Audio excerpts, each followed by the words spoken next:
Right. Members, just ask ICT first of all. Yep, we've got the thumbs up. So good evening once again, everyone. And for anyone listening online, we are in a hybrid meeting where we have some members in the chamber and we have some members zooming in from home. Members, I don't have any apologies. Anyone in the chamber, any apologies? Councillor Radcliffe.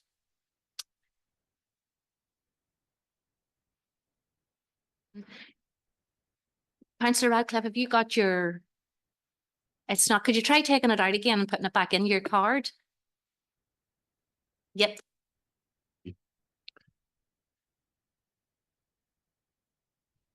Thank you, Chair. It was just an apology for Alderman Barry. Thank you. Thank you, Councillor Radcliffe. I don't see any, sorry, Councillor McElrath.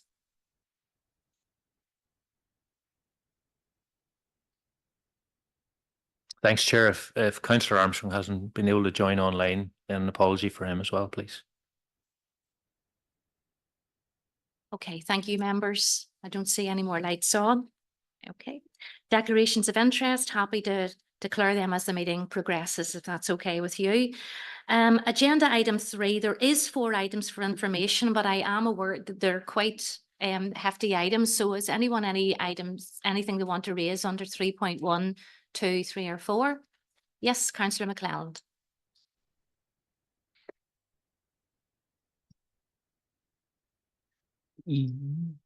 Yes, Madam Chair, thank you for letting me in, and thank you to the officers for bringing this report. And I suppose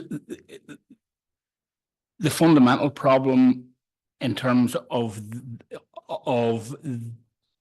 this item at 3.1 is the distinct lack of provision of 3 or 4G pitches within the Dromore area. So at the overarching space, that is the main issue. And Chair, it's an issue that will have to be rectified because the unfairness and so on. And I suppose leading on from that, my friend and colleague Alderman Rankin asked for this risk assessment to be done. So in that context, the report is welcome. I would have to say, you know, it talks about the financial risk, but as the report is quite clear, it's not quantified in the report. And I suppose that would be my first ask, that officers go away and bring a paper back with what it would take to raise the level by 0.8 of a metre and put in the flood offences, because I think we have to remember that if we were to do that, not only would it give us the 4G pitch, it would also lend further protection to Dromore Community Centre itself. So it's not just about a pitch here. So that would be my number one ask, that a paper is brought back with the approximate costs, and now not necessarily here this evening, because I realise that it's maybe sort of cross-cutting in terms of departmental and maybe even cross-committee as well. But it would be useful if members could get some detail from officers as to what conversations they've had with EA regarding the grass pitch at Ferris Park, just a wee bit round the corner in Dromore, and what the possibility of it been converted to a 3 or 4G. So that would be my second ask.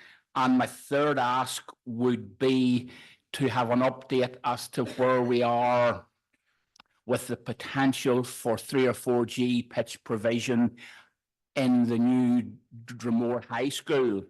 You know, Chair, it's a huge issue here. It's an unfair issue.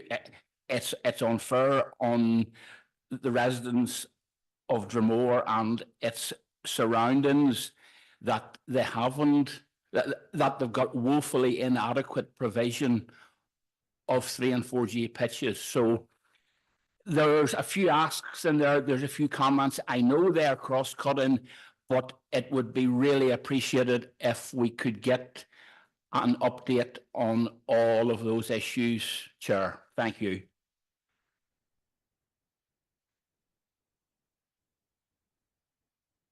Thank you, Councillor McClelland. I'm going to bring Martin Toe in and see if Martin can answer what he can answer tonight for you and what he would need time to work to bring back. Thank you, Chair. Good evening, members. Chair, unfortunately, I'm not able to give definitive answers around that tonight. As you rightly say, there are a number of opportunities in the Dromore area, not least with the school development, and we are actively in conversations around those. As far as the costs are concerned, we would need to engage a third party to come in and give us a better idea of what costs this would entail, because it is very, very complex. But we can say there will be substantial. But, you know, in terms of actually getting a number around that, that will take a wee bit of work for us. But certainly, Chair, we'll take that away and be able to come back with the information for you.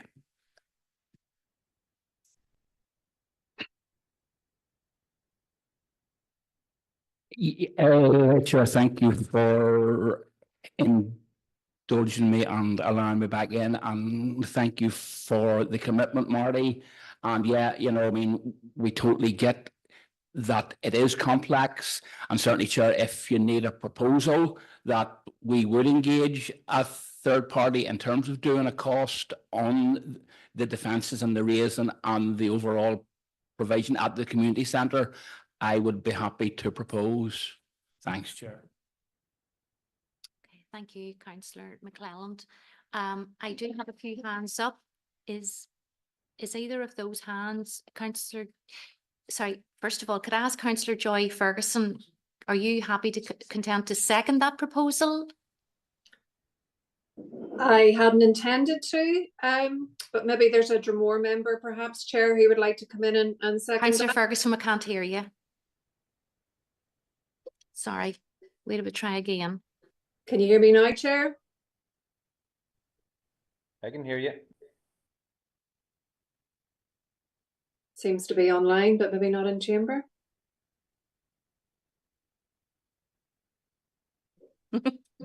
She can't hear me. Councillor Ferguson, go on ahead. Can you hear me now, Chair? Sick, she can't hear me. Councillor Ferguson, we can hear you loud and clear. Okay, Chair. Go on ahead. Thank you.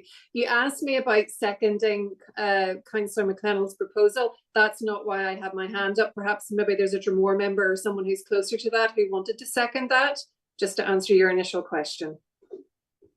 Okay.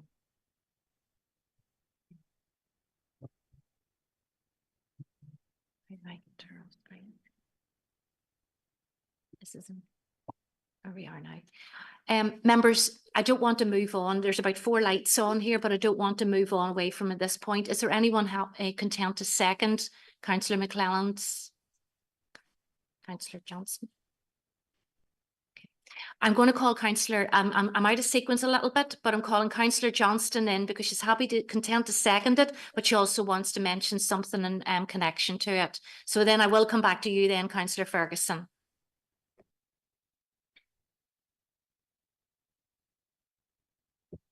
No, thank you, Chair. I'll be quick.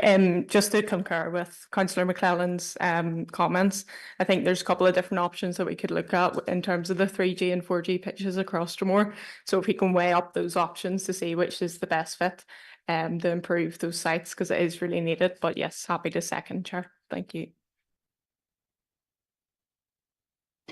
Okay. Thank you for that, Councillor Johnston.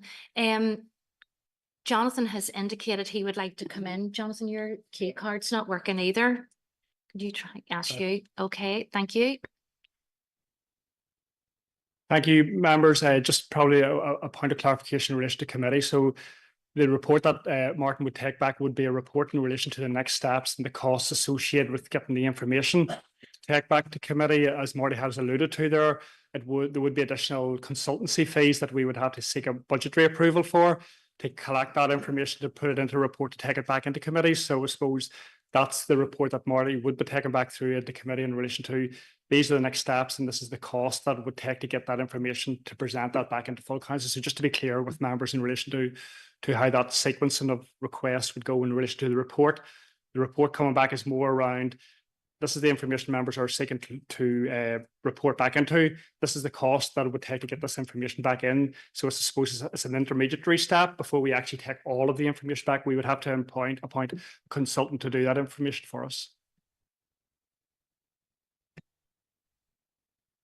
Okay, thank you for that, Jonathan. And Councillor Ferguson, thank you for your patience. And if you just unmute. No, thank you, Chair, and thank you for bringing me in. It's just a comment on 3.2 and the move to winter opening hours. I just want to seek some reassurance from officers that the physical signs in the recycling centre do match the change in the opening hours. A year ago, I had some feedback from residents that this didn't happen in some of the Rathfriland recycling centres particularly. So it's just to ensure that our communication is correct physically on site due to the change in opening hours. Thank you, Chair. Thank you, Councillor Ferguson. I'm going to call Lisa. Thank you. Yes, thank you, Chair. Yes, just to assure members that the signage has been put up on all of the sites as of yesterday, and the communications has also gone out on social media and to members as well on that, but the signs are up.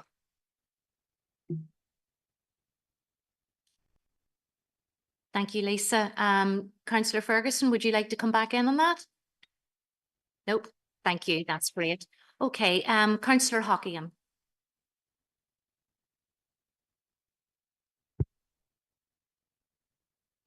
Thank you, Chair. And I'm going to bounce back to 3.1 if I could, just to give a comment. I suppose reading through the report, I couldn't help but feel this is a huge piece of work. So it's just the sound, maybe a wee note of caution around consultancy fees. I would say that one of the few items we would mostly agree on in this chamber is we don't want to see large expenditure for external organisations like consultants. So I suppose my point being, with this being such a large piece of work, I would like to see maybe a high level figure. I'm not sure we're at the point of needing the absolute detail drilled down into the cost, because I would imagine that's going to be a very substantial piece of work and a substantial cost to do it. So I take your comments, Jonathan. I think that's good information to have, but I would like to think we're looking at a high level figure to see. I mean, we're obviously in the midst of efficiencies, and we all know we're a council that are struggling to pay for some of the items that are frontline services. So if we could see maybe more of a high level figure, so that we as a chamber could get an understanding of what we're talking about in this particular case, because it really does seem like a large construction piece. Thank you. Thank you, Councillor Hockian. I am told that we can make sure that comes in the report, but I'm going to, Martin, have you any other comment? Yeah, call you in. Yeah, is that okay? Thank you, Chair. Whenever possible, Chair, we get our own staff to look at these things, and our estates department are very, very good at being able to give us costs around these types of things. But things like sustainable drainage systems, flood defences, it's really quite complex, and we would need, an external to come in and give us some guidance around that. Though we'd be as pragmatic as possible around that. And we are essentially looking for a high level price. We accept that. But it's one of those things that's going to be unavoidable for us. We will need to engage, some help with that.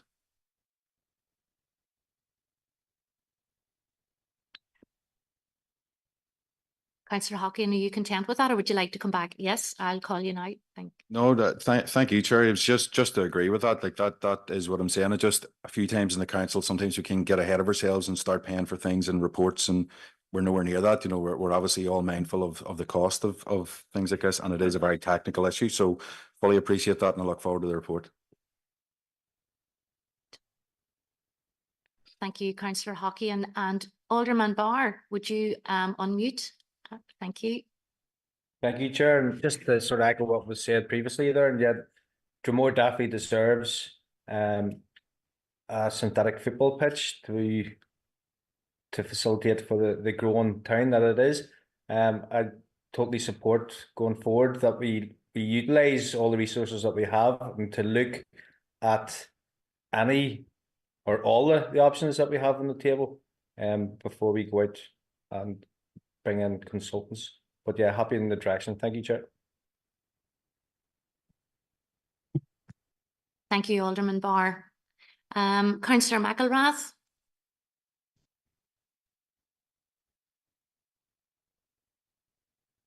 Thank you, Chair. I just want to make a brief comment on 3.3, the toilets at Kernan Cemetery. But just before I do so, Chair, could you just allow me leeway to say one thing?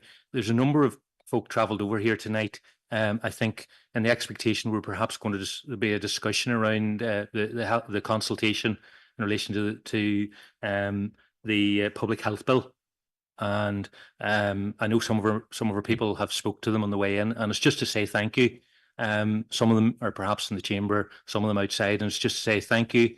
I think it was discussed at full council, and each party are going to make their own submission to that consultation. And it's just to say thank you for coming over, because we'll go into confidential very shortly. So thank you.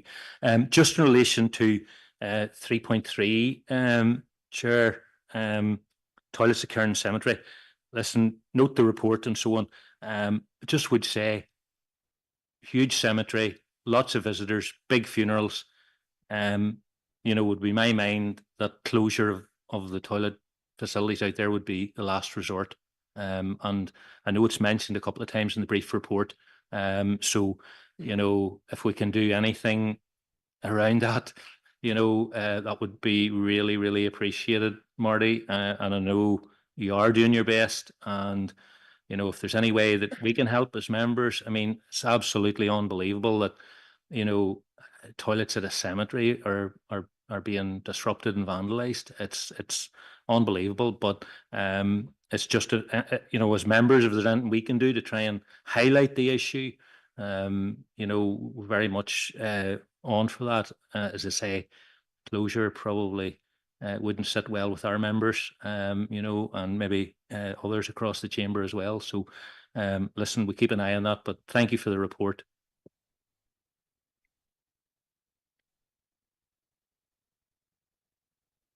Thank you, Councillor McElrath. And it's not even the act of vandalism, it's the sheer disgusting nature of what the public think is acceptable to be spraying feces in the toilet in a cemetery. It's just totally unacceptable, and it's unacceptable for our staff, having to clean that. It's ridiculous. I just don't know how anyone thinks that that's acceptable anywhere. Martin, is there anything more you can add to that? Yeah, thank you. Thank you, Chair. Over the last 6 months, we've had 11 of these such incidents. So it's a sustained attack, if you like, on the toilets themselves. Once we understand that there will be vandalism in the outdoors, and we deal with that, this is something really that goes beyond that. We've had to close the toilets 5 times over the summer. We've had to pay £150 each time to have an external company come in and do a deep clean on the toilets. But at the same time, we understand how important toilets are, particularly in the cemetery, particularly given the type of people who frequent cemeteries mostly. And we would see that as being an absolute last resort as well. Having said that, we're in an impossible situation. We can't allow this to go on. So we will take some time to go away, and we will think about what the potential solutions are, and we'll bring that back to members at the earliest possible opportunity. Councillor McElrath, are you content with that, or anything more? Okay, thank you.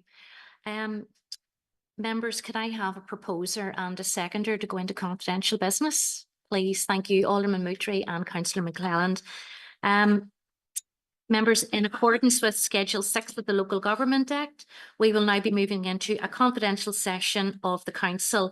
This means that we will be turning off the live feed of this meeting, and we will return when the meeting is restarted. So again, can I echo the thanks of Councillor McElrath to those that joined us tonight. Your stay was brief, but thank you for coming.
me the thumbs up when we're back. Thank you.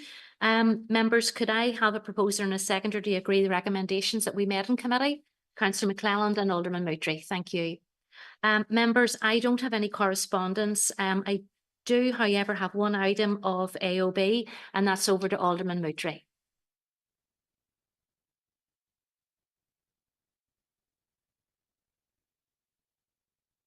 Thank you, Madam Chair. I will be brief. I just want to raise a little concern around the number of items that have been taken on this committee and other committees of council confidentially. And if we take an example tonight, we had 4 information items taken in public and 5 decision items all taken in confidential business. Now, I know there's a criteria in relation to what's taken in confidential business, but there's also a duty on us to be open and transparent in the business that we do. So can I ask that the director takes it back to the executive management team and have a discussion around it? And is there any flexibility around this, or is it set centrally as to what we can and what we cannot discuss in the public domain? Because in my years been here, it seems to me there's more and more slipping into confidential business. Thank you, Chair. Thank you, Alderman Moultrie. And would it be useful for us to get a copy of what the criteria is? Is that what you're really asking for, Alderman Moultrie? Yeah. Jonathan, can you do that, or do you want to say something? Yeah, no, certainly. In taking up Alderman Moultrie's points, certainly happy to feed that back to the senior management team. Certainly in relation to Schedule 6 of the sort of the Local Government Act, Northern Ireland 2014 sets out the criteria in relation to items that should be sought in confidential, but certainly happy to provide a copy of that to members as requested. Appreciate that. Members, I have no more lights on. I have no more AOB, so enjoy the rest of your evening. Thank you all very much indeed. Thank you. Members.